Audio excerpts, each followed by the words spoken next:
रहमानिर्रहीम। अस्सलाम वालेकुम दोस्तों, I am Areed Saleem. Welcome to my YouTube channel novel orchard. कैसे हैं आप सब लोग? जी तो गाइस, आज हमने अपने नावल की सेकंड एपिसोड रीड करनी है। तो उससे पहले अगर आपने मेरे चैनल नावल ऑर्चर्ड को सब्सक्राइब नहीं किया तो सब्सक्राइब कर लें, साथ में बेल आइकन भी प्रेस कर लें ताकि आने वाली वीडियो आपको मिलती रहे। वीडियो को लाइक शेयर कमेंट करना मत भूलें। हाँ जी, स्टार्ट करते हैं। क्या हो रहा है यहाँ, और ये लड़की कौन है? सादिया बेगम हैरान परेशान सी दरवाजे में खड़ी वस्तान से मुखातिब हुई थी। सादिया बेगम की आवाज़ पर इसने एकदम से इनकी तरफ देखा, जो कभी तो इसको देख रही थी तो कभी ज़मीन पर बैठी रोती हुई हरम को। इस वक्त कमरे में क्या चल रहा था ये सब इनकी समझ से बाहर था। ये लड़की मेरा इंतकाम है, वो इनकी तरफ देखकर धीरे से बोला, मगर जाने की उसके दिल में अजीब सी बेचैनी हुई थी। ऐसा क्यों हुआ था वो समझ नहीं पा रहा था। क्या मतलब? सादी बेगम इसकी बात समझ नहीं पाई, इसके पास आकर खड़ी हुई थी। मॉम, ये लड़की हाशिम खान की भांजी है, मेरा इंतकाम। मैं इसको यहाँ इसलिए लाया कि अपनी आनी के साथ हुई जाति का बदला ले सकूँ। इसके मामा के किए हुए जुल्म की सज़ाओं इसकी तकलीफ़ में देखकर वो भी तड़पेगा, मुझे तब सुकून मिलेगा। मस्तान के लहजे में हाशिम खान के लिए नफ़रत ही नफ़रत थी, जबकि सादिया बेगम बेयकीनी से अपने बेटे को देख रही थी। इनको यकीन ही नहीं आ रहा था कि इनका बेटा इतनी गिरी हुई हरकत भी कर सकता है। इंतकाम लेना चाहते हो, वो भी इस मासूम से? तो फिर मुझे बताओ, तुम में और हाशिम खान में क्या फ़र्क रह जाएगा? ये तो बेचारी बेगुनाह, इसको बर्बाद करने चले हो तुम। सादिया बेगम के लहजे में दुख था। इन्होंने ऐसी परवरिश तो नहीं की थी अपनी औलाद की। वो एक नज़र वस्तान को देखती झुकी थी और ज़मीन पर रोती भी हरम को उठाया था। मैंने इसके साथ कुछ गलत नहीं किया मॉम, बल्कि इससे निकाह करके यहाँ लाया हूँ। जब इसके ख़ानदान वाले इसकी शक्ल देखने के लिए तड़पेंगे तब सुकून मिलेगा मुझे। इसको मैं इतनी तकलीफ़ दूँ? इससे पहले को मज़ीद जहर उगलता सादी बेगम आगे बढ़ी और एक ज़ोरदार थप्पड़ इसके गाल पर मार कर इसकी चलती ज़ुबान को रोका था। इनके इस तरह मारने से पर वस्तान बेयकीनी से अपनी माँ की तरफ देख रहा था, जिन्होंने आज तक इससे ऊंची आवाज़ में बात तक नहीं की थी। आज इस लड़की की वजह से इन्होंने इस पर हाथ उठाया था। बस बहुत हो गया। चलो, वजदान साहब ने ए जुलम ए भला थप्पड़ भी कुड़ी दे खाते च पा देना कि तेरी वजह तो पिया मैनू। अब और नहीं, मुझे तब शर्म आ रही है तुम्हें अपना बेटा कहते हुए। तुम एक बेगुनाह के साथ जुल्म करने चले थे। बदला लेना होता है ना तो बहुत वक्त पहले बदला ले चुकी होती, पर नहीं। मुझे मेरे अल्लाह पर भरोसा था कि एक दिन वो हाशिम को इसके किए की सज़ा ज़रूर देगा। सादे बेगम की आंखों में आंसू आ गए थे। इन्होंने एक नज़र बेड पर खामोश बैठी अपनी बहन को देखा। बदला लेना था ना तुम्हें, तो हाशिम खान से बदला लेते, तब मुझे अच्छा लगता, मगर तुम्हारी इस हरकत ने मुझे नज़रें झुकाने पर मजबूर कर दिया। सादे बेगम अपनी बात कहकर वहाँ रुकी नहीं थी। हरम को अपने साथ लिए कमरे से निकल गई थी, जबकि वस्तान खामोश खड़ा इनको जाता देखता रहा। इसको बिल्कुल उम्मीद नहीं थी कि इसकी मॉम ऐसे रिएक्ट करेंगी कि इसने वाकई में गलती कर दी। क्या सच में एक बेकसूर को सजा देने जा रहा था? डंगरा आहो, या फिर आज इसकी माँ ने मज़ीद गलती करने से रोक दिया था। ये सब बातें बार बार इसको परेशान कर रही थी। न जाने वो कितनी देर तक यूं ही खड़ा सोचता रहा था। क्या हुआ परी? मैं देख रहा हूँ तुम कुछ दिनों से बहुत परेशान और खोई खोई सी लग रही हो मुझे। क्या बात है, कोई परेशानी है तुम्हें?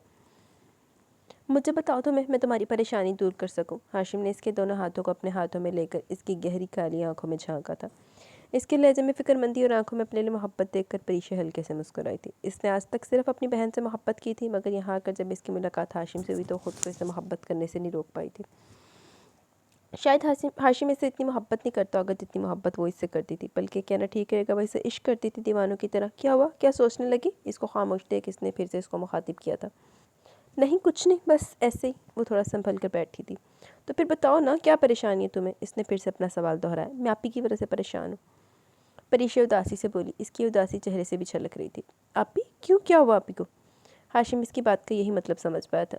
इनको कुछ नहीं हुआ है। अभी कुछ दिन पहले मैंने इनको तुम्हारे बारे में बताया था, पर वो इस रिश्ते से राज़ी नहीं है हाशिम। वो कहती हैं कि जब मैं वापस आऊँ तो तुम्हें अपने दिलो दिमाग से निकाल कर वापस जाऊँ, क्योंकि वो हमारी शादी के लिए कभी राज़ी नहीं होगी। बोलते बोलते परीशा की आंखें नम हुई थी, जबकि हाशिम बस खामोशी से इसको देख रहा था। वो कभी इसकी बहन से मिला नहीं था, मगर परीशा ने इसको अपनी आप ही के बारे में सब बता रखा था। अब तुम ही बताओ हाशिम, मैं क्या करूँ? मैंने इनको बहुत बार समझाने की कोशिश की, मगर वो मेरी कोई बात सुनने को तैयार ही नहीं। तुम जानते हो ना कि मैं तुम्हारे बगैर नहीं रह सकती हूँ, और मैं आप ही के बगैर भी नहीं रह सकती हूँ। क्या करूँ, मेरी तो कुछ समझ में नहीं आ रहा। वो बोलते बोलते रोने लगी थी। चुप हो जाओ परी, तुम जानती हो कि तुम्हें रोता हुआ देखकर मुझे कितनी तकलीफ हो रही है, और रोने से ये परेशानी ख़त्म नहीं होगी। हाशिम इसको समझाते हुए बोला तो एकदम इसकी बात पर परीशा हम एकदम से चुप हो गई थी। ये हुई ना बात, तुम फिक्र मत करो, हम कोई ना कोई रास्ता ज़रूर तलाश कर लेंगे तुम्हारी आप ही को मनाने का। वो इसको तसल्ली देते हुए बोला तो इसकी बात पर परीशा कुछ हल्की फुल्की हुई थी। आखिर वो इसे इतना प्यार जो करती थी और इसकी बात पर वो आंखें बंद करके यकीन कर सकती थी, इसलिए भी इसको अच्छा लग रहा था कि हाशिम ज़रूर कोई रास्ता तलाश कर लेगा। तुम दोनों यहाँ, मैं तुम्हें पूरी यूनी में तलाश कर रहा था। हाशिम इसको मज़ीद कुछ कहता कि सत्तर की आवाज़ पर एकदम से रुका था। हाँ हम बस आने ही वाले थे, हाशिम अपनी जगह से खड़ा होते हुए बोला, मगर सत्तर की नज़रें परीशा पर थी। वो इसकी नज़रें खुद पर महसूस करती अपनी जगह से खड़ी हुई थी। वो हाशिम और सफ्तर तीनों साथ यूनिवर्सिटी में पढ़ते थे, पर ईशा से बात सिर्फ इसलिए कर लेती थी क्योंकि वो सफ्तर इसका हाशिम का छोटा भाई था, वरना वो किसी से ज़्यादा बात करना पसंद नहीं करती थी। हाशिम, मैं अभी आती हूँ सना से बुक लेकर। वो हाशिम की तरफ देखकर बोली और तेरी से वहाँ से निकली, जबकि हाशिम के साथ साथ सफ्तर की आंखों ने भी दूर तक इसका पीछा किया। ये तो ऐसी चवल तो नहीं कि इतना सारा कुछ जो भी मिसअंडरस्टैंडिंग इनमें क्रिएट हुई है, क्योंकि वो कह रहा कि वो गंदी है, वो कह रहे कि वो गंदा, कुछ तो गड़बड़ दिया। ये सब क्या हो रहा है दानी? तुमने निकाह कर लिया? तुम ऐसा कैसे कर सकते हो मेरे साथ? समन तेरी से इसके ऑफिस में दाखिल होते हुए बोली थी। आज वो अपनी दोस्त के घर गई हुई थी। जब वो घर वापस आई तो एक खबर इसकी मुंतजिर थी। शादी बेगम से इसको बस्तान की हरकत के बारे में मालूम हुआ वो क्या कर चुका है। इनके मुंह से ये सारी बातें सुनकर समन अपनी जगह खड़ी की खड़ी रह गई। इसे तो कभी सोचा भी नहीं था कि बस्तान इसके साथ ऐसा कर सकता है। इसको तो इस बेचारी हरम पर भी गुस्सा आया था। समन को लग रहा था वो इन दोनों के बीच आ चुकी है। इसको इस बात से कोई मतलब नहीं था कि हरम का हाशिम खान से क्या रिश्ता है। इसको सिर्फ बस्तान चाहिए था जिस पर वो सिर्फ अपना हक समझती थी। समन, ये क्या तरीका बात करने का? तुम्हें कब समझ आएगी ये मेरा ऑफिस है, हमारा घर नहीं। फैज़ान अपनी जगह से खड़ा होता हुआ नागवारी से बोला था। एक तो पहले परेशान था, अब समन आ गई थी इसकी परेशानी में मज़ीद इजाफा करने। मुझे कुछ नहीं समझना दादी, मुझे तुम बस इतना बताओ, आखिर तुम मेरे साथ ऐसा कैसे कर सकते हो? मैं जब शादी की बात करती थी तो तुम हर बार टाल देते थे, और अब इस शख्स की भांजी से निकाह कर लिया जो मेरी माँ का मुजरिम है। समन गुस्से से इसकी तरफ पड़ी थी। जब तुम इतना जान के तो तुम्हें यह भी पता चल गया चुका होगा कि मैंने ये निकाह सिर्फ बदले के लिए किया। और दूसरी बात, आज तुम्हें कैसे याद आ गया कि वो तुम्हारी माँ का मुजरिम है? पहले तो तुम्हें किसी से मतलब नहीं था। मस्तान तंज़िया अंदाज में बोला तो इसकी बात का मतलब समझ कर समन का गुस्सा मजीद बढ़ा था। हाँ, मुझे कोई मतलब नहीं है हाशिम खान से मेरा क्या रिश्ता है, और ना मुझे तुम्हारे बदले से कोई मतलब है। मुझे सिर्फ तुमसे मतलब है, सिर्फ तुमसे। वो इसका कॉलर पकड़ कर जुनूनी अंदाज में बोली। इसकी यह हरकत मस्तान को बिल्कुल पसंद नहीं आई। तुम्हें सिर्फ मुझसे मतलब है ना? तो मैंने पहले भी कहा है और अब भी कह रहा हूँ, मैं तुमसे शादी करूँगा, ये मेरा वादा है तुमसे। वो इसके हाथ अपने कॉलर से हटाता हुआ बोला और वापस अपनी सीट पर जा बैठा था। इसको इस वक्त समन पर गुस्सा तो बहुत आया, मगर वो हमेशा की तरह जब्त कर गया। जो खसमन खा दूँगी फिर। इसकी कभी कभी यकीन नहीं आता कि इसकी कज़न इतनी खुदगर्ज भी हो सकती है। जबकि इसकी बात पर समन कुछ देर तो खड़ी इसको देखती रही। जब वो कुछ ना बोला तो जिस तरह से आई थी इसी तरह से वापस चली भी गई थी, क्योंकि अवस्थान के वादा करने पर एक सुकून सा इसके अंदर उतरा था, इसलिए खामोशी से वहाँ से चली गई थी। समन के जाने के बाद वो बहुत देर तक इसके बारे में सोचता रहा। इसे समन से मोहब्बत नहीं थी, इसे तो कभी किसी से मोहब्बत नहीं हुई थी। समन से शादी वो सिर्फ अपनी आनी की वजह से कर रहा था, क्योंकि वो नहीं चाहता था कि कोई भी इसकी आनी या समन से इसके बाप के बारे में सवालात करे। वैसे भी वो इन्हीं सवालों से बचने के लिए अपना शहर छोड़कर इस अनजान शहर में आ गए थे। सिर्फ एक यही वजह थी समन से शादी करने की। वो नहीं चाहता था कि कोई भी इसकी आनी पर उंगली उठाए। और दूसरी तरफ इसको बार बार अपनी माँ की बातें याद आ रही थी। कभी वो खुद को गलत तो कभी सही समझ रहा था। बहुत देर तक वो ऑफिस में बैठा सोचते रहा, फिर थक हार कर घर की तरफ रवाना हो गया। बिना किसी से मिले वो सीधा अपने रूम में आया, मगर कमरे में दाखिल होते ही सामने का मंजर देखकर वो अपनी जगह खड़ा ही रह गया। सामने के मंजर ने इसको अपनी जानिब खींचा। हरम नमाज पढ़ने के बाद हाथ फैलाए दुआ मांग रही थी। वजदान कितनी देर खड़ा इसको देखता रहा था, मगर अगले लम्हे सब याद आने पर गुस्से से इसकी रगें तन की। तुम मेरे रूम में क्या करी? तुम्हारी हिम्मत कैसे हुई यहाँ आने की? वजदान इसको नमाज से उठता देख गुस्से से इसकी तरफ बढ़ा। इसकी वो अचानक अपने सामने देखकर हरम खौफज़दा हुई थी। इसको तो सादी बेगम यहाँ लेकर आई थी। अगर इसको पता होता कि इसका रूम है तो वो कभी यहाँ नहीं आती। मैं तुमसे कुछ पूछ रहा हूँ, यहाँ क्यों आई हो? वजदान ने इसका बाजू सख्ती से अपनी गिरफ्त में लिया। इसके इस तरह से करीब आ जाने पर हरम के डर में मज़ीद इजाफा हुआ था। बोलो। इसने इसके बाजू पर अपनी पकड़ सख्त की थी। वो आंटी यहाँ लेकर आई थी मुझे। हरम इसकी गुस्से से लाल होती आंखें देखकर बमुश्किल बोल पाई थी। इसकी बात पर वजदान ने एक झटके से इसका बाजू आज़ाद कर दिया था। इसको अपनी माँ में बिल्कुल भी उम्मीद नहीं थी कि सब कुछ जानने के बाद भी इन्होंने ऐसे किया था, मगर फ़िलहाल वो इनसे बात नहीं कर सकता था क्योंकि जानता था वो इस वक्त सख्त गुस्से में और इसकी एक नहीं सुनेगी। वो हरम की तरफ देखता हुआ सोच रहा था, जबकि हरम ये सोच रही थी वो इसके साथ क्या करने वाला है। मेरी माँ ने तुम्हें कबूल कर लिया और वो तुम्हें यहाँ ले आई, इसका ये मतलब बिल्कुल नहीं मैं तुम्हें कबूल कर चुका हूँ। जितनी नफ़रत मुझे हाशिम खान से, इतनी नफ़रत तुमसे भी है। और ये शादी मैंने बदले के लिए की है। मेरे बदले के बाद तुम भी यहाँ नहीं रहोगी। वो कमरे से जाते जाते मुड़ा और सख्त लहजे में बोलता, एक नज़र इसको देखता बाहर निकल गया। इसके जाने के बाद हरम गिरने के अंदाज में बेड पर बैठी थी। वो अपने ऑफिस में बैठा कोई फ़ाइल देख रहा था जब इसका फ़ोन बजा था। इसने एक नज़र फ़ोन की तरफ देखकर कॉल पिक की थी। सर, आपसे कोई हाशिम खान साहब मिलना चाहते हैं। मैंने इनको बहुत मना किया कि आप फ़िलहाल किसी से मिलना नहीं चाहते, मगर मेरे बताने के बावजूद भी वो ज़िद कर रहे हैं। इसकी सेक्रेटरी परेशानी से सारी बात इसको तफसील से बताने लगी। अपनी सेक्रेटरी की बात सुनकर खूबसूरत सी मुस्कुराहट ने इसके होंठों को छुआ था। पिछले 7 दिनों से वो कम से कम 10 बार इसके ऑफिस आ चुका था इससे मिलने के लिए, मगर हर बार भी इनसे मिले बगैर ही हाशिम खान को वापस भेज देता था। ऑफिस से मायूस होकर हाशिम खान इसके घर जाने की भी बहुत कोशिश की। ऑफिस की तरह इनको घर में भी घुसने नहीं दिया गया था। हाशिम खान को ये परेशान देखकर वजदान को जो सुकून मिल रहा था वो लफ्ज़ों में बयान नहीं कर सकता था। सर आप बताएं मैं क्या करूं, आप इन लोगों को आज फिर वापस भेज दूं? इसकी सेक्रेटरी ने इसकी खामोशी पर फिर से अपना सवाल दोहराया था। नहीं आज मत भेजो, आने दो इनको। इस बार इसने हाशिम खान से मिलने के बारे में सोच ही लिया था। फ़ोन रखने के बाद इसकी निगाहें दरवाजे पर टिक गई। बस हाशिम खान का परेशान चेहरा देखकर अपने दिल को सुकून पहुंचाना चाहता था। कुछ ही देर बाद हाशिम खान इसके ऑफिस रूम का दरवाज़ा एक झटके से खोलता गुस्से में अंदर दाखिल हुआ था, जबकि इसके पीछे वलीद खान भी था। इसको अपने ऑफिस में देखकर वजदान के माथे पर बल पड़ गए थे। क्या चाहते हो तुम, और मेरी बेटी को मुझसे क्यों नहीं मिलने दे रहे हो? हाशिम खान गुस्से से बोलता इसकी तरफ बढ़ा था। आराम से, और आवाज़ ज़रा नीची रखो, ये तुम्हारा नहीं मेरा ऑफिस है। वजदान अपनी जगह से खड़ा हुआ था, जबकि इसका ये अंदाज़ वलीद को एक आंख न भाया था। मैं कुछ नहीं भूला हूँ, शायद तुम और तुम्हारी खाला भूल चुकी हैं कि मैं कौन हूँ। अगर मेरी हरम को तुमने ज़रा सी भी तकलीफ़ देने की कोशिश की ना तो तुम दोनों का वो हाल करूँगा कि ज़िंदगी भर याद रखोगे। इसकी बात सुनकर हाशिम खान सख्त लहजे में बोला था। कल ही तो इसको परीक्षा और इसके रिश्ते के बारे में मालूम हुआ था। बस हाशिम खान खुद पर काबू रखो, ये मत भूलो कि तुम्हारी बेटी मेरी ही कैद में। इसकी बात ने वजदान के गुस्से को मज़ीद बढ़ाया था। तुमसे उम्मीद भी क्या की जा सकती है, आखिर इसी औरत के साथ जो रहते हो? कुछ तो असर होना ही है ना इसका। हाशिम खान तंजिया ज़ुबान में अंदाज में बोला। ज़ुबान संभाल कर हाशिम खान, मेरी आनी के बारे में एक लफ्ज़ बोला ना तो। वजदान गुस्से से हाशिम खान की तरफ बढ़ा, मगर कब से खामोश खड़ा वलीद इसके सामने है। तुम ये मत भूलो वजदान शाह कि इस वक्त मैं भी यहाँ हूँ, तो ज़रा अपनी संभाल, हाथ ज़ुबान और हाथ संभाल कर रखो। और रही हरम की बात, तो हम जल्द हरम को भी तुमसे आज़ाद करवा लेंगे। वलीद इसकी तरफ देख कर बोला। वलीद तुम खामोश हो, मुझे बात करने दो। हाशिम खान से इसको अपने पीछे किया था, वो नहीं चाहता था कोई तमाशा हो। और तुम कह देना अपनी खाला से इस मासूम को हमारे बीच लाकर इसने बिल्कुल अच्छा नहीं किया। हाशिम इतनी बात कहकर वहाँ रुका नहीं था। जिस तेज़ी से वहाँ से आया था इतनी तेज़ी से इसके रूम से निकल गया। इसके जाने के बाद वलीद भी एक नज़र वजदान को देखता हाशिम के पीछे गया था। अच्छा तो तुमने नहीं किया हाशिम खान, बिल्कुल अच्छा नहीं किया। और वो वहीं खड़ा खुद से बोला। नहीं हाशिम, ये तुम क्या कह रहे हो, मैं ऐसा कभी नहीं कर सकती। नहीं हाशिम, ये तुम क्या कह रहे हो, मैं ऐसा कभी नहीं कर सकती हूँ। हाशिम की पूरी बात सुन लेने के बाद परीशा एकदम से अपनी जगह से खड़ी हुई थी। यार परी, इसमें बुराई क्या है? एक बात निकाह हो जाए तो तुम्हारी आप ही खुद ही मान जाएंगी। देखो तुमने कितनी कोशिश की इन्हें समझाने की, लेकिन इन्होंने तुम्हारी कोई बात नहीं सुनी। वैसे भी मुझे अब इससे बेहतर कोई रास्ता नज़र नहीं आ रहा। हाशिम इसको फिर से अपनी बात समझा रहा था, मगर परीशा इसकी बात समझने नहीं चाह रही थी। हाशिम प्लीज़, मैं अपनी आप ही को यूँ इस तरह से धोखा नहीं देना चाहती हूँ। जब इनको मालूम होगा वो तो बिल्कुल टूट जाएंगी। नहीं, मैं इनका भरोसा नहीं तोड़ सकती। परीशा की आंखों के सामने एकदम से अपनी बहन का चेहरा आया था। सिर्फ एक वही तो रिश्ता था इसका इस दुनिया में, और वो इनको दुख देने के बारे में सोच भी नहीं सकती थी। मैं तुम्हारे एहसासात को समझता हूँ, पर तुम खुद ही तो देखो, सिर्फ 1 महीना रह गया तुम्हारे वापस जाने में, और वापस जाकर तुम्हारी आप ही ना मानी और तुम्हें ना आने दिया, या फिर तुम्हारी शादी किसी और से करवा दी, तो क्या करोगी?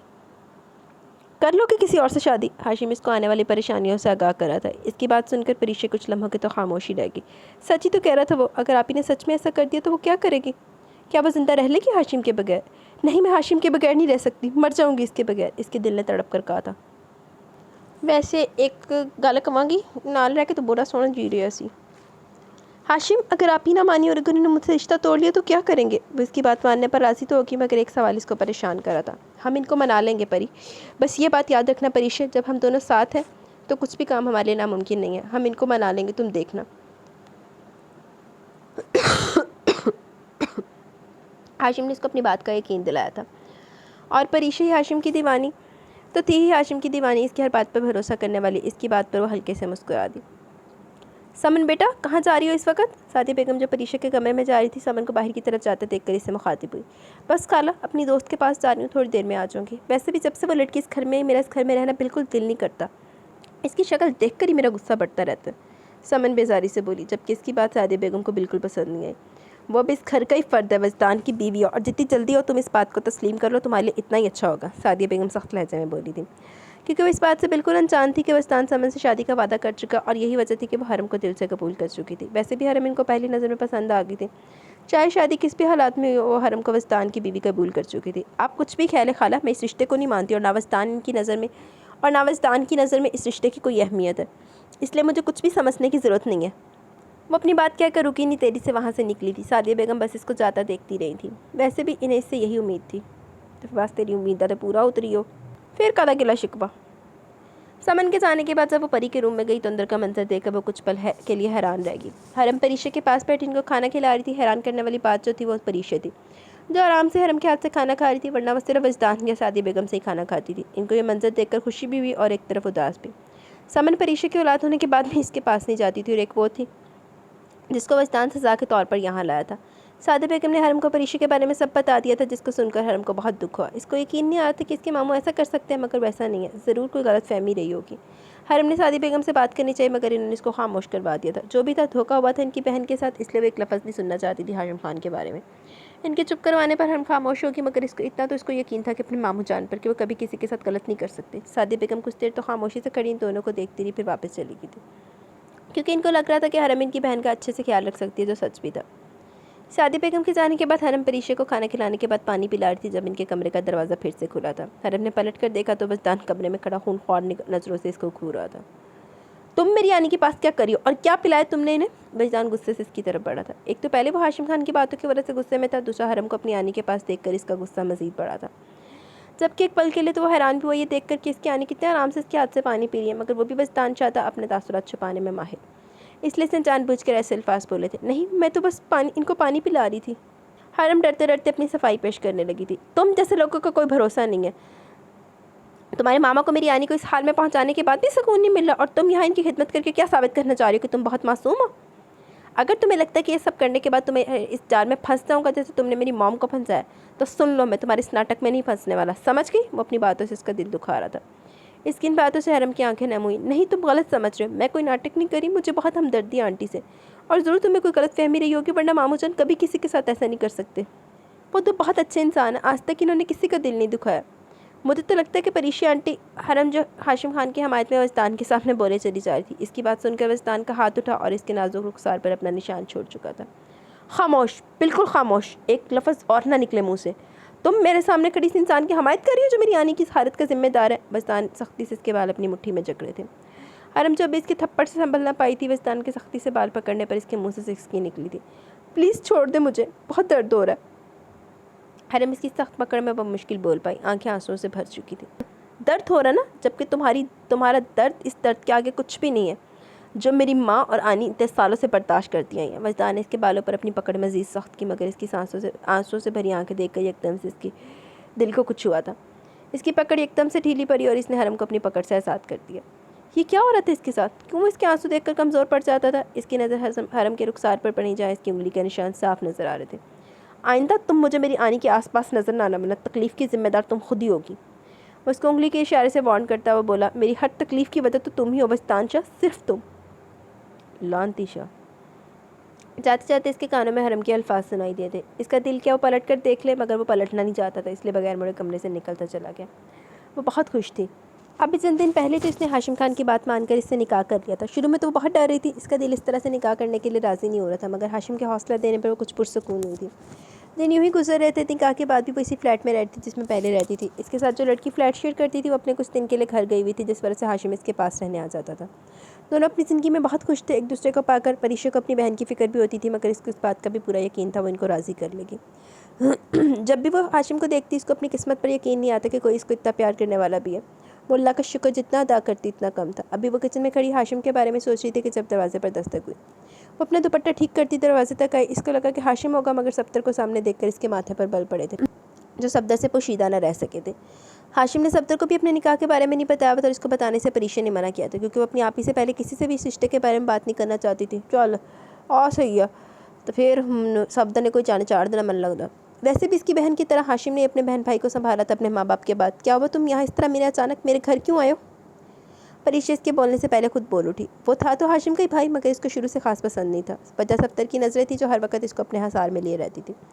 इसी बात पर परीक्षा को पसंद नहीं था। सब कुछ जानने के बाद भी वैसी हरकतें करता था। तुम यूनी नहीं आ रही तो मैं सोचा क्यों ना तुम्हारी खैरियत मालूम कर लो। सब्दी अपनी बात कहकर अंदर की तरफ बढ़ा। मैं ठीक हूँ, हम कल यूनी में बात कर लेंगे, फिलहाल यहाँ से जाओ। परीक्षा को उसका यहाँ आना और इसकी बातें कुछ अजीब सी लगी। क्या यार, तुम अंदर तो आने दो, ऐसी भी क्या बात है, हाशिम भी तो आता रहता है। इसका लहजा कुछ चुपता हुआ सा था।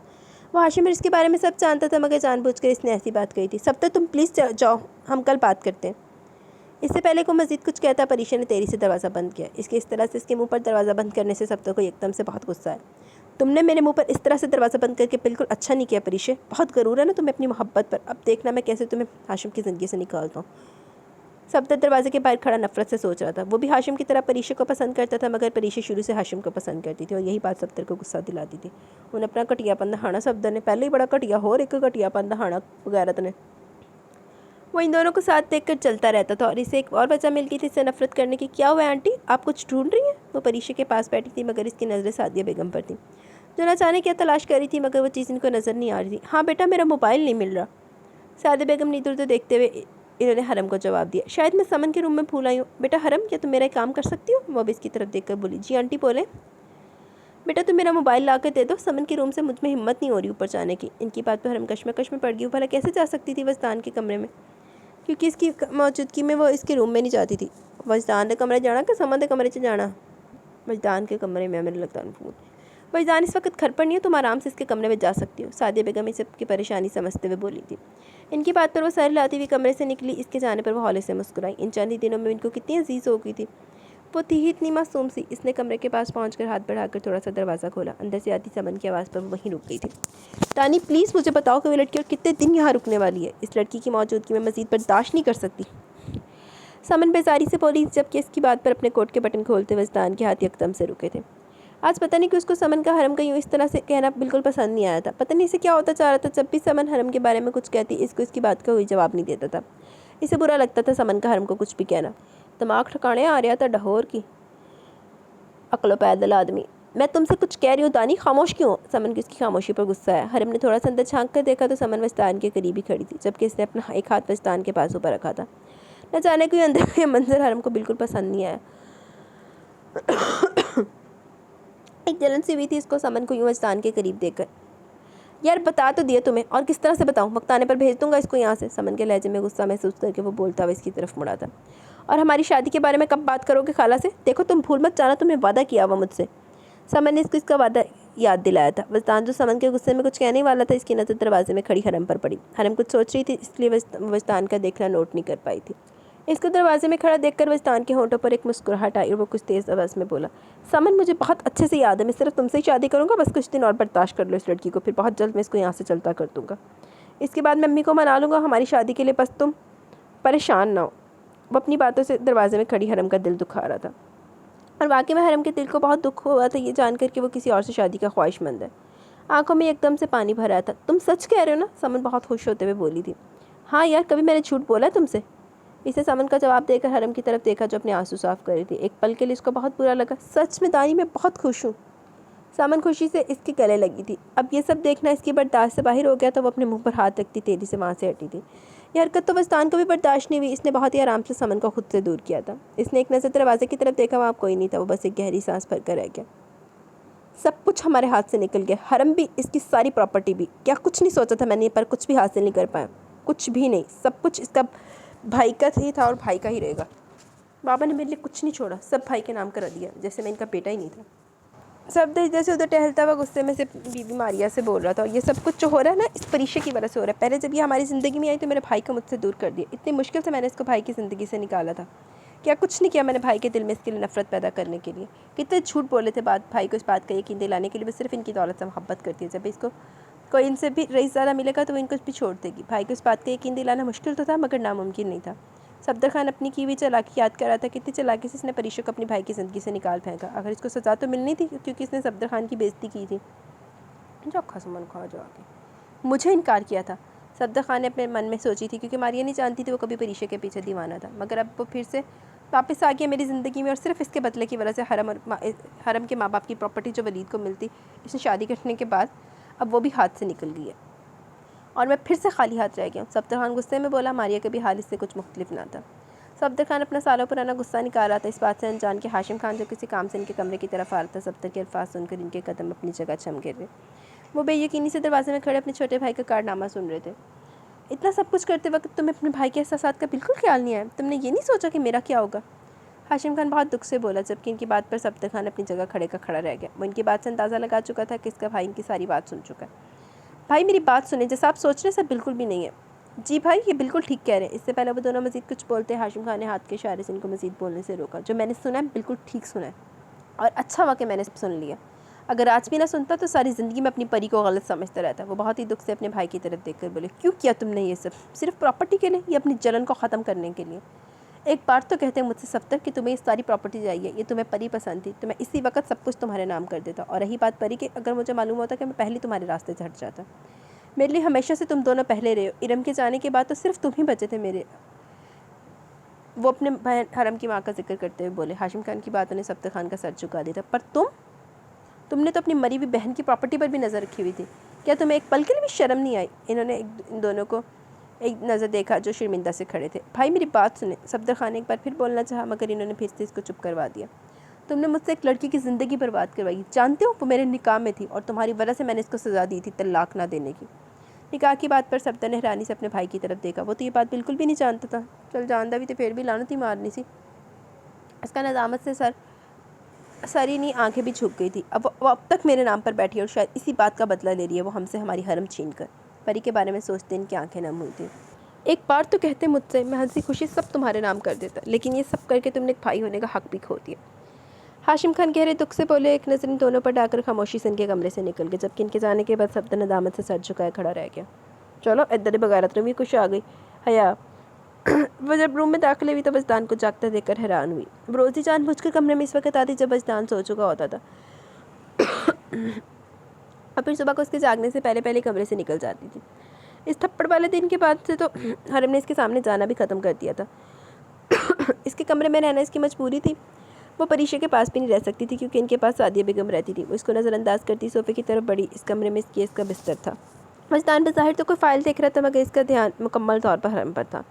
इसका हरम को यूँ नज़रअंदाज करके जाना अच्छा नहीं लगा। तुम्हें दूसरों की बातें छुप कर सुनने का बड़ा शौक़ है? ये नई बात मालूम हुई है तुम्हारे बारे में, मजदान तंज़िया अंदाज में बोला था, जबकि इसकी बात पर हरम अपनी जगह चोर सी बन गई। मैं आपकी बातें नहीं सुन रही थी, वो तो बस मैं हरम से अपनी सफाई में कुछ बोलने नहीं जा रहा था। इसके सोचकर ये अजीब लग रहा था, वो इसको देख चुका था। इसको शर्मिंदा से देखकर वो अपनी जगह से खड़ा हुआ और इसकी तरफ बढ़ा था। बस एक बात अच्छी है तुम में कि झूठ बहुत आसानी से बोल लेती हूँ। वो इसके करीब आ खड़ा हुआ। मैं कोई झूठ नहीं बोलती और आज भी मैं आंटी का फ़ोन लेने आई थी, मगर इससे पहले कि हरम मजीद कुछ कहती वजदान ने इसका बाजू पकड़कर अपनी तरफ खींचा। हरम इस अचानक अब पड़ने वाली आफत के लिए तैयार नहीं थी। वजदान के खींचने पर सीधा इसके सीने से आने लगी। अगर फ़ोन ही लेने आई थी तो कमरे में क्यों नहीं आई? या हमें साथ देखकर तुम्हें अच्छा नहीं लगा? हरम जिसकी पकड़ से अपना बाजू आज़ाद करवा रही थी, वजदान की बात पर इसने शिकवा भरी नज़रों से इसकी तरफ देखा। क्या हुआ? सच में बुरा लगा था? वजदान इसकी आंखों में देख कर बोला। पता नहीं क्यों, लेकिन वो जानना चाहता था कि इसको किसी और के साथ देखकर हरम को कैसा लगता है। क्यों? तू जान के खुदकुशी करनी है? मुझे कैसा लगता है, अच्छा या बुरा? आपको इस बात की फ़िक्र क्यों है?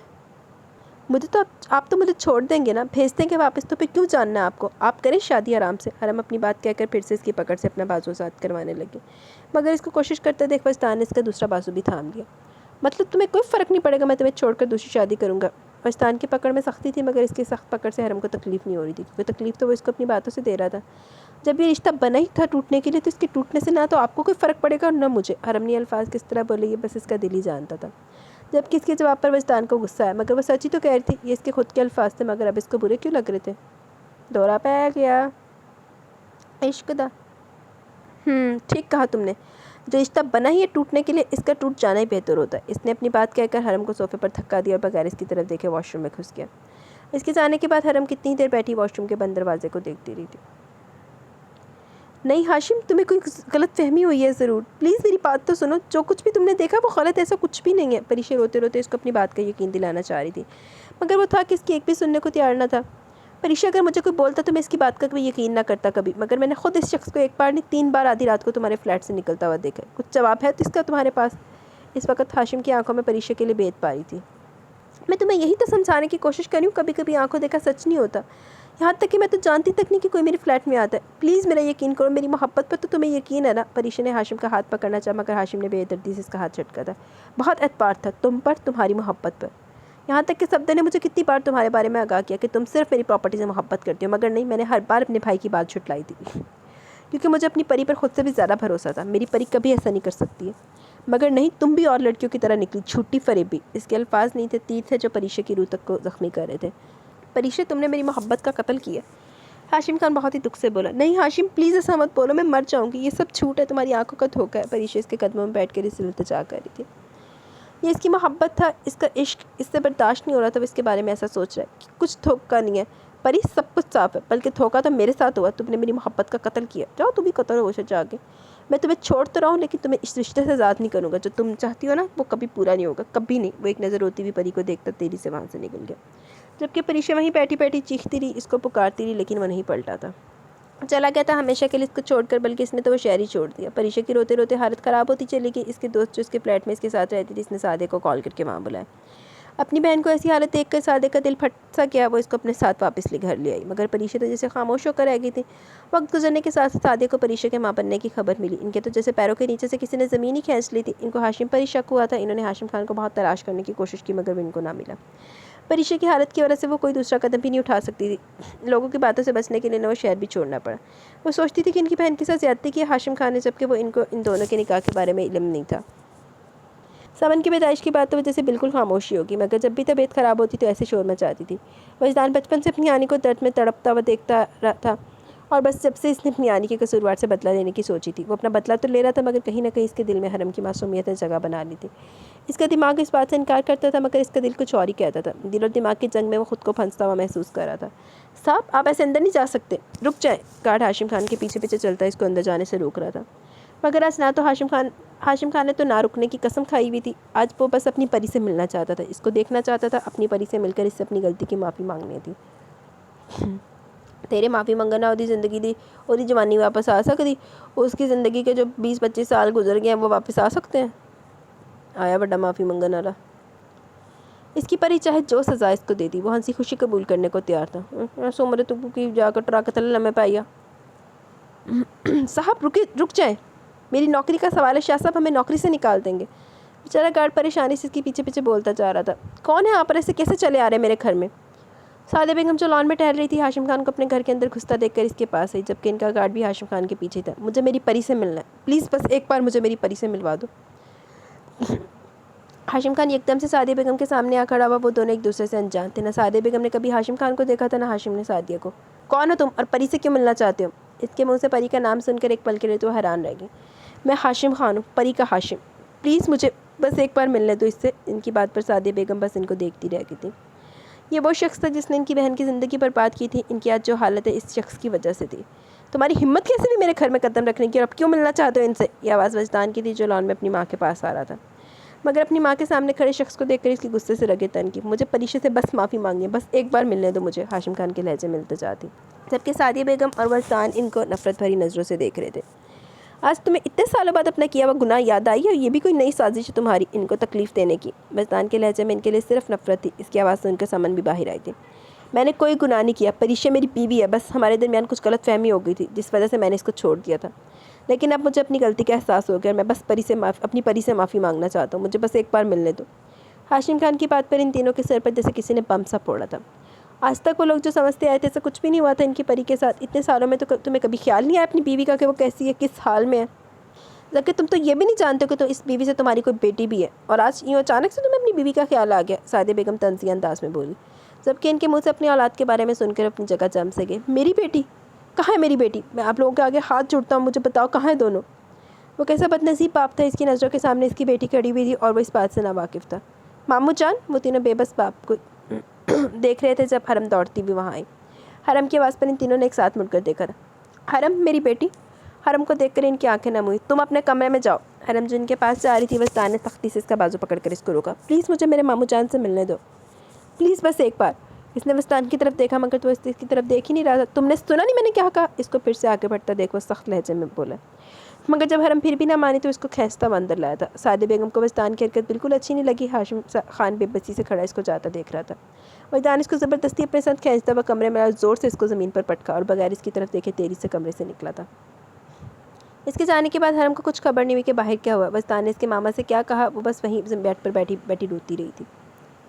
अम्मी, एक बार मेरी तरफ देखें ना, सिर्फ एक बार अपनी बेटी को देख लें। मैं जानती हूँ आज तक मैंने आपको गलत समझा, कभी आपकी फ़िक्र नहीं की, सिर्फ इसलिए क्योंकि मुझे लगता था आप अपनी इस हालत की खुद जिम्मेदार है। पर मैं गलत थी। गलत तो आपके साथ हुआ था। समन आज अपनी माँ के पास बैठी अपने आज के तक के रवैये के बारे में माफ़ी मांग रही थी। आज इसके सामने हकीकत आई थी कि वो जो भी अपनी माँ के बारे में सोचती थी वो सब गलत था। मैं मानती हूँ मैं बहुत बुरी बेटी हूँ, कभी भी मैंने आपका दर्द समझने की कोशिश नहीं की, कभी आपके पास नहीं। आप ही पता है मैं क्या करती। कितना मुश्किल था मेरे लिए इस बात को कबूल करना कि मैं नाजायज़ औलाद हूँ। सिर्फ इस बात से मुझे गुस्सा आता था। मैं सोचती थी कि कहीं ना कहीं आपकी भी गलती रही होगी, मगर आज मैं गलत साबित हो गई हूँ। इसलिए इनके दोनों हाथों को थाम रखा था। इसको तो ठीक से याद भी नहीं था कभी यूँ इस तरह से अपनी माँ के पास बैठी थी। अगर कोई इंसान गलत है तो वो है हाशिम खान, जो बदकिस्मती से मेरा बाप है। अम्मी प्लीज़ मुझे माफ़ कर दे। समन के बोलते बोलते आंखों से आंसू बहना शुरू हो चुके थे। सादिया बेगम जो परीक्षा को देखने आई थी, समन की सारी बातें सुन चुकी थी। समन को अपनी माँ के पास बैठा देख इनको बहुत खुशी हुई थी। वो जिस खामोशी से वहाँ आई थी, इतनी खामोशी से वहाँ से चली गई थी। वो जब से कमरे में आया था, जब कमरे में आया तो इसकी नज़र बेड पर लेटी हरम पर पड़ी। इसको अपने बेड पर यूँ लेटा देखकर इसको हैरानी हुई, मगर अगले लम्हे अपनी आज की हुई ज्यादती याद आई तो कुछ शर्मिंदा सा हुआ था। लानत तेरे थे बेगैरत, लानती, फटकारिया, दमारिया। कैसे इसने बेदर्दी से इसको कमरे में बेड पर ला पटखा था। इस वक्त वो बहुत गुस्से में था, इसलिए इसको यह एहसास तक नहीं हुआ कि इसके इस तरह से करने पर हरम को चोट भी लग सकती थी। लेकिन हाशिम खान को अपने घर देखकर इस पर एक जुनून सवार हो गया था और हाशिम खान का सारा गुस्सा वो हरम पर निकालता था, इसको तकलीफ़ देकर। जबकि हरम को तकलीफ़ में देखकर वो खुद भी तो बेसकून होता था। इसकी तकलीफ़ और चोट के बारे में ख्याल आते हुए बेड पर लेटी हरम की तरफ बढ़ा। वजदान बेड के करीब पहुंचकर कुछ लम्हे तो यूं ही खड़ा सोती हुई हरम को देखता रहा, मगर अगले लम्हे इसकी नज़र हरम की पेशानी पर लगी चोट पर पड़ी तो इसकी शर्मिंदगी में इजाफा हुआ। तो बहुत ही आहिस्ती से इसके बराबर में बैठा और उसकी नज़रें अभी भी हरम की चोट पर ही थी। चोट ज़्यादा गहरी नहीं थी, हल्का सा खून निकल कर खुश्क हो चुका था। वजदान ने बहुत आहिस्ती से हाथ बढ़ाकर इसके ज़ख्म को छुआ था। कितना गलत करता था वो इसके साथ, जबकि इसका तो कोई कसूर भी नहीं था। वजदान इसके चेहरे को देखता हुआ सोच रहा था कि एकदम से वो झुका हरम की चोट पर इसने अपने लब रख दिया। जा कसमन खा जाके। कितनी मासूम है वो, और एक वो था जो हर वक्त इसको तकलीफ़ देने के बारे में सोचता रहता था। वो इस पर झुका इसके चेहरे को देखता अपने दिल में उतार रहा था।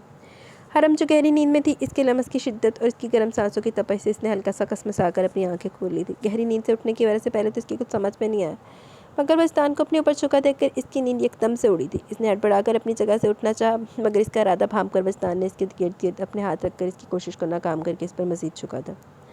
इसको खुद पर झुकता देखकर हरम ने डर के अपनी आंखें बंद करी थी। दिल की धड़कनें एकदम से तेज़ हुई थी। इतनी भी क्या जल्दी यहाँ से जाने की? तुम यहाँ आई तो थी अपनी मर्ज़ी से, लेकिन जाओगी तब जब मेरी मर्ज़ी होगी, वो हरम की बंद आंखों को देखकर बोला था। इसकी बात पर हरम ने एकदम से अपनी आंखें खोली थी। इस वक्त वो इसके बहुत नज़दीक था, इतना कि वो इसकी सांसों की गर्माहट अपने चेहरे पर महसूस कर रही थी।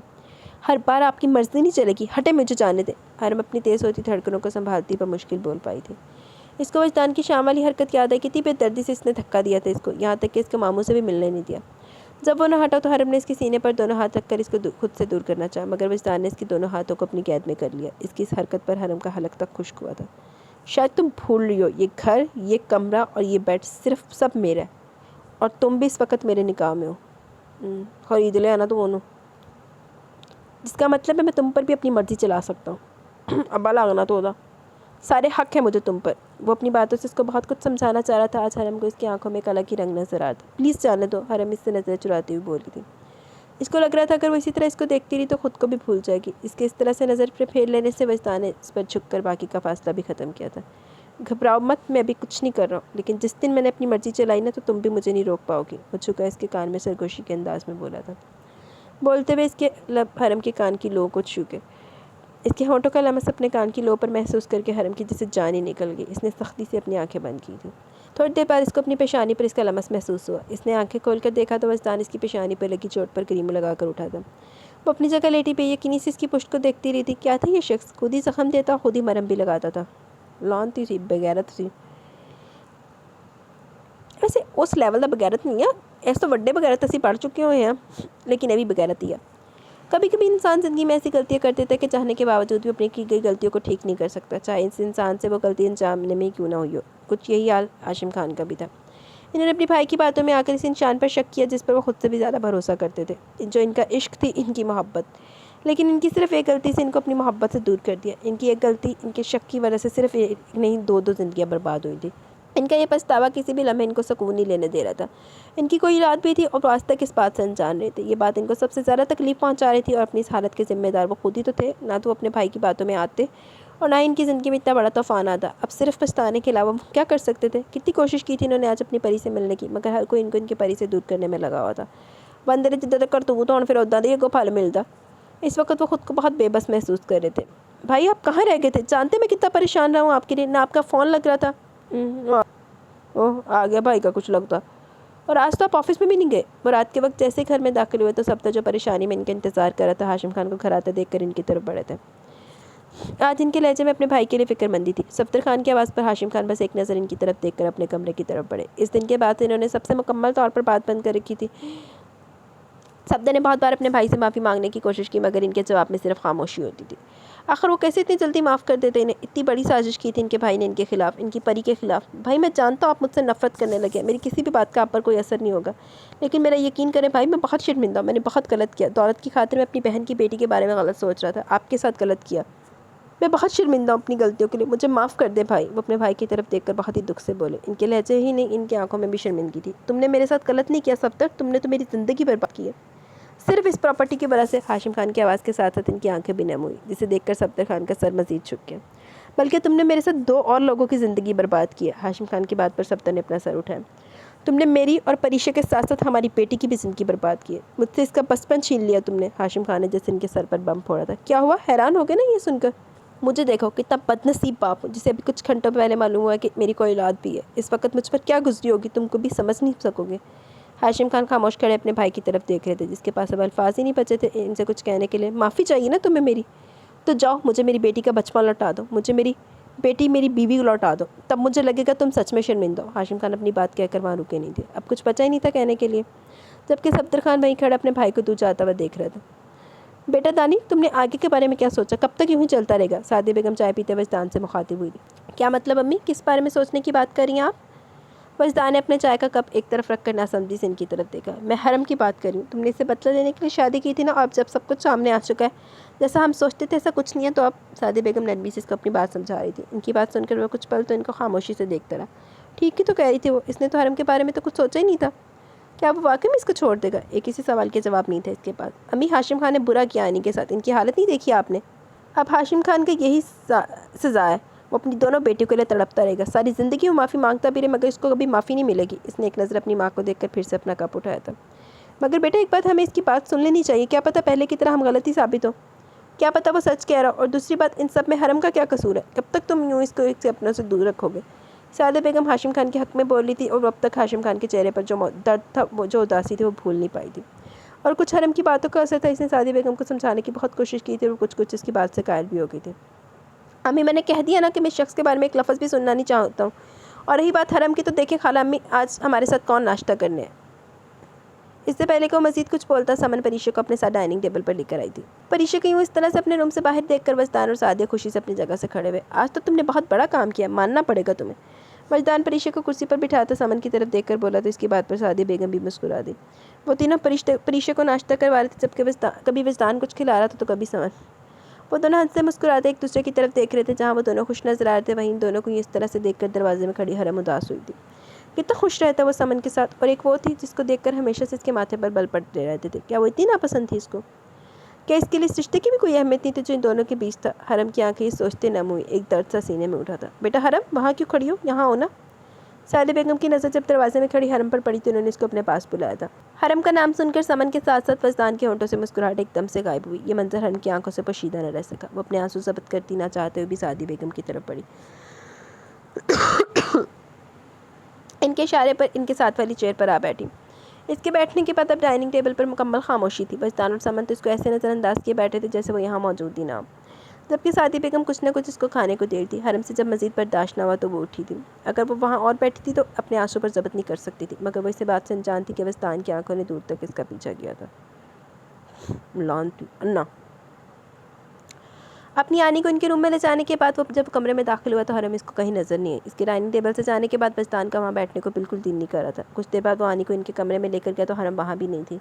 इसने सोचा कि शायद वो अपने कमरे में होगी, लेकिन इसको यहाँ भी मौजूद ना पाकर इसका दिल बेचैन हुआ था। वो इसको तलाश करने के लिए कमरे से निकलने का सोच ही रहा था कि हरम दरवाज़ा खोलती हुई कमरे में दाखिल हुई। मगर वजदान को अपने सामने खड़ा देखकर एक पल के लिए तो वो हैरान रह गई। इसको तो लगा था वो ऑफिस जा चुका होगा, इसलिए वो कमरे में आई थी, मगर अब तक वो गया नहीं था। इसको अपने सामने देखकर एक सुकून सा मिला था इसके दिल को। इसकी ऐसी हालत क्यों हो रही थी वो खुद समझ नहीं पा रहा था, मगर इसकी रोई रोई और लाल आंखें देखकर इसका दिल एकदम से बेचैन हुआ था। तुम रोई थी? वो इसकी सुरख आंखों को देखकर बोला। हाँ, तेन तो जरूर दसेगी, तू अब्बा लागना होता। नहीं। हरम सिर्फ एक लफ्ज़ में इसका जवाब देती इसकी साइड से निकली। इसका इरादा वॉशरूम में जाने का था। इससे पहले वो आगे बढ़ती वजदान ने इसका बाजू पकड़कर इसको जाने से रोका था। हाँ, हुण तो वॉशरूम जाना भी हराम कर दे। चवल जी ना हो बेटे, क्यों रोई हो तुम चंगा बहुत है ना, ऐसे बार तो तेरी जान नू रोई हो। इसके लहजे के साथ साथ इसकी पकड़ में भी सख्ती थी। इसको गुस्सा आया था हरम के जवाब पर। आपसे बेहतर कौन जानता होगा मेरे गम और रोने की वजह क्या। फिर भी आप पूछ रहे? हरम की आंखें फिर से नम हुई। इसको दुख हुआ था वजदान की सख्त पकड़ से नहीं, इसके सख्त लहजे से। हमेशा इसके हिस्से में इसका गुस्सा क्यों आता था? नहीं, मैं कुछ नहीं जानता, मुझे सिर्फ तुम्हारे मुंह से सुनना है। क्यों रोई हो तुम? वो जानना चाहता था इसके रोने की वजह। इसको लग रहा था बात सुबह वाली बात की वजह से रोई थी। इसकी बात पर हरम का दिल क्या चीख चीख कर कह दे वो इसकी वजह से रोई है। इसको पता नहीं क्यों, लेकिन समन के साथ देखकर इसको बुरा लगता है। वो बर्दाश्त नहीं कर पाती वो किसी और के साथ देखकर, मगर वो जानती थी इसके साथ की इसको कोई कदर नहीं है। वो ये सब कहकर अपनी तौहीन नहीं करवाना चाहती थी। मैं अपने मामू की वजह से रोई हूँ।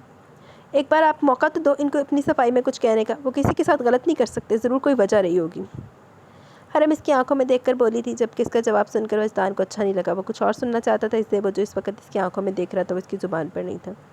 मैं तुम्हारी बात ज़रूर सुनता अगर तुम अपने रोने की सही वजह बताती, लेकिन तुमने झूठ बोला। जब तुम में सच बोलने की हिम्मत आ जाए तब मैं तुम्हारी बात भी सुनूंगा। जा खसमानू का दफ़ा दूर। थू थू थू दबाओ। इसका बाजू झटके से छोड़ता कमरे से बाहर निकल गया। तुम बहुत जालिम इंसान हो वजदान शाह, बहुत जालिम। हरम अपनी आंखों में अपनी सोचों में इससे मुखातिब हुई और एक आंसू खामोशी से इसकी आंख से गिरा था।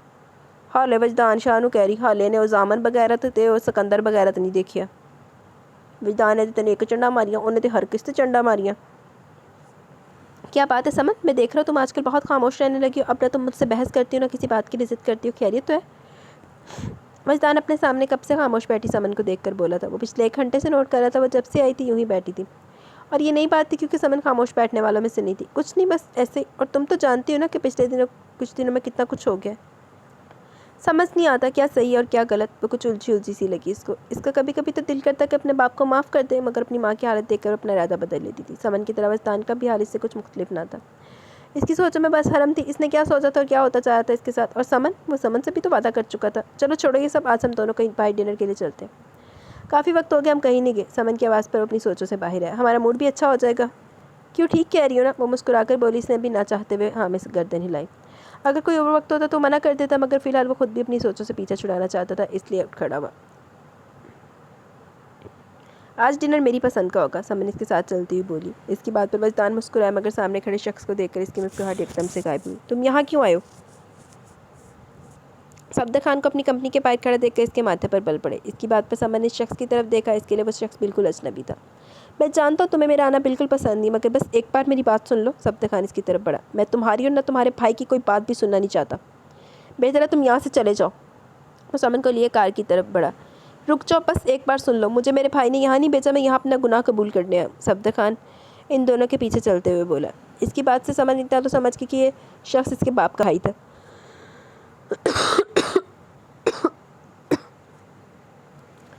हाशिम भाई ने जो कुछ भी किया तुम्हारी खाला के साथ किया, वो सब मेरी वजह से हुआ। मैं जिम्मेदार हूँ तुम्हारी खाला की इस हालत का। वजदान जब भी ना रुका तो सफदर खान इसको जाता देख एकदम से बोला। इसकी बात पर वजदान के बढ़ते कदम एकदम से रुके थे।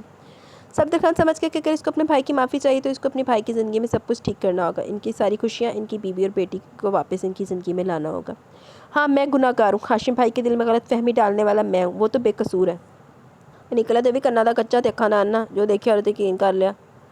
सफदर खान एक पल के लिए रुका और खामोश खड़े वजदान को देखा। सफदर खान बोल रहा था, जबकि वजदान और समन खामोश खड़े इसकी एक एक बात को सुन रहे थे। इसकी माँ और हरम सही कह रही थी। हाशिम खान का बस इतना कसूर था कि इसने अपनी मोहब्बत पर यकीन नहीं किया। बेकसूर तो हरम भी थी, गलत तो इसने हरम के साथ भी किया था। फिर तो टट्ठे खूह विच जा। वजदान के दिल पर बवजह बोझ बढ़ता ही जा रहा था। मैं बस इतना कहना चाहता हूँ कि मेरे किए की सज़ा मेरे भाई को ना दो, इनको इसकी पोजीशन लौटा दो और अपनी आनी से कहना कि इसका जुर्म मुजरिम मैं हूँ। वो मुझे जो सज़ा देगी मुझे कबूल है, बस मेरे भाई को माफ़ कर दें। सफदर खान अपनी बात मुकम्मल करके कुछ देर तो इसकी तरफ देखता रहा। इसको खामोश देखकर थके कदमों से अपनी कार की तरफ बढ़ा। इसने अपनी पूरी कोशिश की थी अपने भाई की खुशियाँ वापस लाने की। आगे बस उम्मीद कर सकता था वो सब कुछ समझ आए। समन, तुम घर जाओ, मैं थोड़ी देर में आता हूँ। सफदर खान के जाने के बाद वो हैरान परेशान खड़ी समन से मुखातिब हुआ। पर तुम कहाँ जा रहे हो इस तरह से? इसको तेजी से अपनी कार की तरफ बढ़ता देख समन परेशान हुई। तुम फिक्र मत करना, मैं आ जाऊँगा, तुम सीधा घर जाओ। वो कार का दरवाज़ा बंद करता हुआ बोला। इससे पहले कि समन और कुछ कहती इसकी कार तेजी से इसके पास से गुजरी थी। थले ना दे दिया उन्होंने, हाले तो रब्बा मिले उन्होंने। समन बस इसकी कार को दूर जाता देखती रही थी। घंटों सड़क पर कार दौड़ाने के बाद वो आधी रात को घर वापस है। इस दौरान सादे बेगम और समन इसको कितनी बार कॉल कर चुकी थी, मगर उनकी कॉल पिक नहीं कर रहा था। वो जानता था समन इसकी मॉम को आज भी सब बातें बता चुकी होगी, लेकिन फिलहाल किसी भी बारे में बात करने के मूड पे नहीं था। और इसको जिसकी कॉल का इंतजार था, इसने तो एक बार भी इसको कॉल नहीं की थी।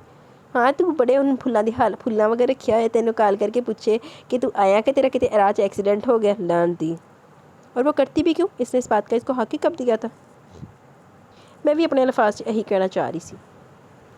आज तक इसने जिस तरह का रवैया इसके साथ रखा था, इसके बाद वो क्यों इसकी फ़िक्र करती, क्यों इसको फ़ोन करती? ये सोच आते हुए ठंडी सांस भर के रह गया। फिर अपनी माँ का ख्याल आते हुए इसकी फ़िक्र कर रही होंगी तो इसने घर फ़ोन करके इन्हें अपनी खैरियत की खबर दे दी।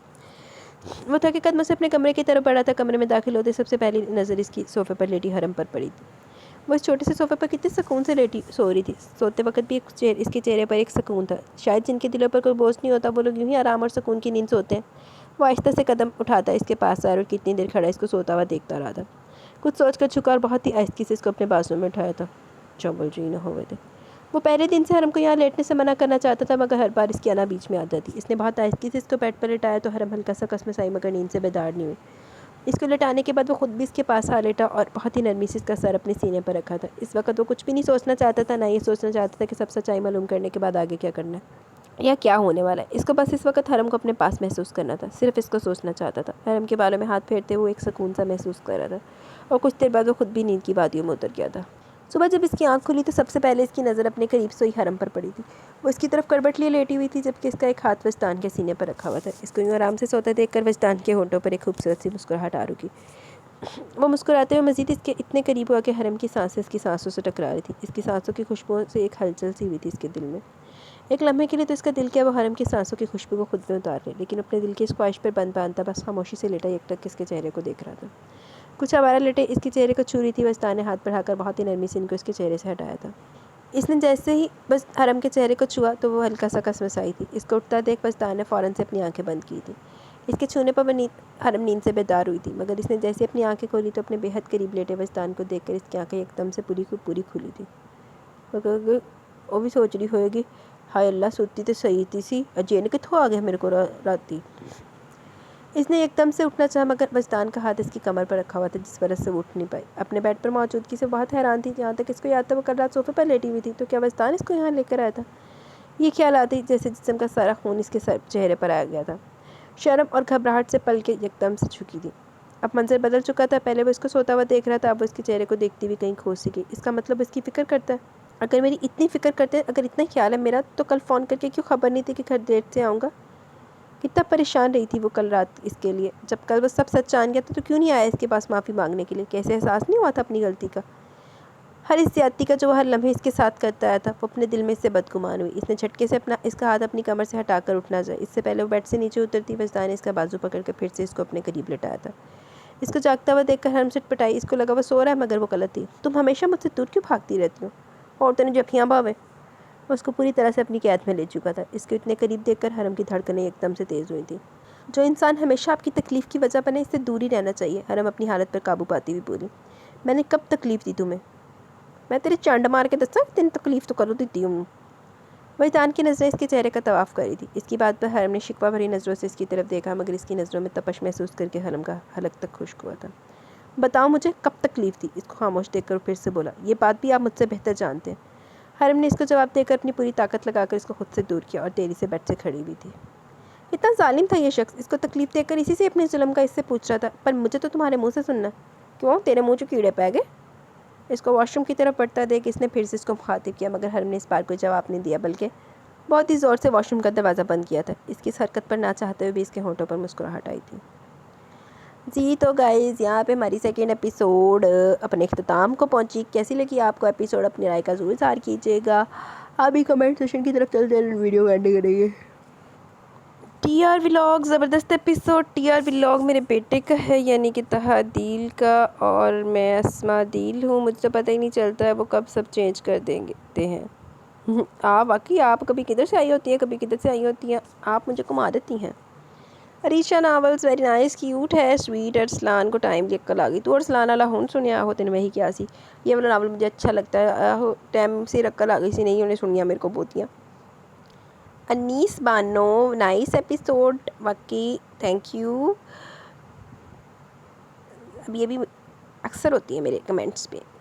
सायरा रियाज, वालेकुम अस्सलाम। सब हीरो ही आजकल जालिम हैं और हीरोइन मज़लूम। आहो बस मार्केट में यही चीज़ें चल रही हैं। Read Shah novels very nice. मैं हाफ़ के बाद से शादी करवाना चाहती थी, बट एंड पे हुआ तो होर की यार, मैं भी यही चाहती सी। ये जो टीचर स्टूडेंट वाला है तूने सुना, मैं भी यही चाहती थी कि एंड ते न्या होवे ब्याह। चलो वो जब वहाँ से आई थी ना, तब वहाँ पे शादी हो जाती, जो वापस आई सी धोखे तो बाद अपनी अम्मी दे एक्स नाल ओहदा विआह हो जांदा, लेकिन ना जी राइटर ने आखिरी मोमेंट ते कराई आ, वो भी हीरो नू बन के ओहदा विआह कराया दोस्त ने। बांधे वाला हिसाब था कि सबको बुला लिया कि आके ते फिर उन्हें खिंच तरू के बैठाया कि आजा भाई कर ला अपनी एक्स की बेटी के साथ शादी।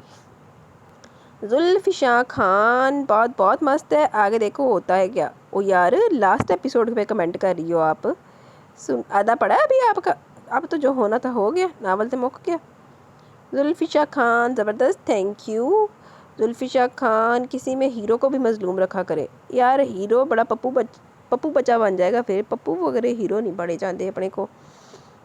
वैसे इसमें मेरी नज़र से कोई गुजरा भी नहीं है, वो एक दो है जिसमें हीरोइन बड्डू वड्डू पड़ती है, लेकिन वो हीरो भी फिर उसका कंपेटेबल ही होता है, नहीं तो हीरो ने तो वैसे बेच के खा जाए हीरोइन।